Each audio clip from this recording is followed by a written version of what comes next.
మన రక్షకుడైన యేసుక్రీస్తు నామములో అందరికీ వందనాలండి. ఈరోజు దేవుని మాటలు ప్రసంగి గ్రంథము 10వ అధ్యాయము 12వ వచనము. జ్ఞానుని నోటి మాటలు ఇంపుగా ఉన్నవి, అయితే బుద్ధిహీనుని నోరు వానినే మృంగివేయును. ప్రేమైన దేవుని బిడ్డలారా, గమనించారా? కొంతమందిని వారు మాట్లాడుతుంటే విసుగు వస్తుంది. వారు మాట్లాడుతుంటే ఇవన్నీ ఎందుకు మనకు చెప్తున్నాడు అనిపిస్తుంది. ఎప్పుడెప్పుడు నన్ను విడిచిపెడతాడా, మనం ఇక్కడి నుంచి వెళ్ళిపోదామా అనిపిస్తూ ఉంటుంది కొంతమంది మాట్లాడుతుంటే. ప్రేమ దేవుని బిడ్డలారా, మనం అలా ఉండకూడదని దేవుడు ఈరోజు మాట్లాడుతూ ఉంటున్నాడు. మనమందరం కూడా సర్వం సృష్టిని జ్ఞానంతో కలగజేసిన దేవుని బిడ్డలమై ఉంటున్నాం కాబట్టి మనమందరం కూడా మన నోటి నుంచి జ్ఞానముతో మాట్లాడేవారిగా, మాట విన్నవారికి ఇంపుగా ఉండే మాటలు మాట్లాడే బిడ్డలుగా మనం ఉండాలనేదే దేవుని ఆశ అండి.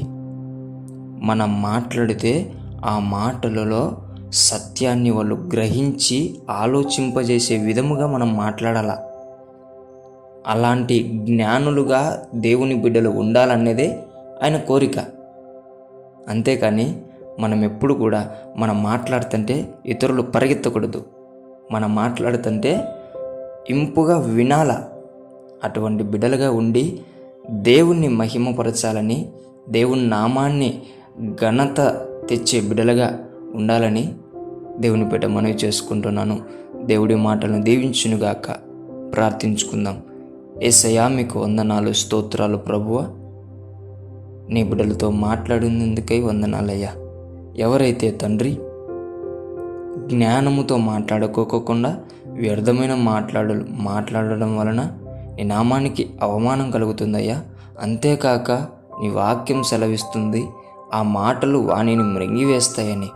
అటువంటి బిడ్డల లెక్కలో మేము ఉండకోకుండా, నీ బిడ్డలు ఉండకోకుండా నీవే నీ బిడ్డలమైన మమ్ములను జ్ఞానంతో మాట్లాడే బిడ్డలుగా మమ్మల్ని తయారు చేయమని, మా మాటలు అనేకులకు ఇంపుగా ఉండులాగున సహాయం చేయమని యేసు నామములో ప్రార్థిస్తున్నాము తండ్రి. ఆమేన్.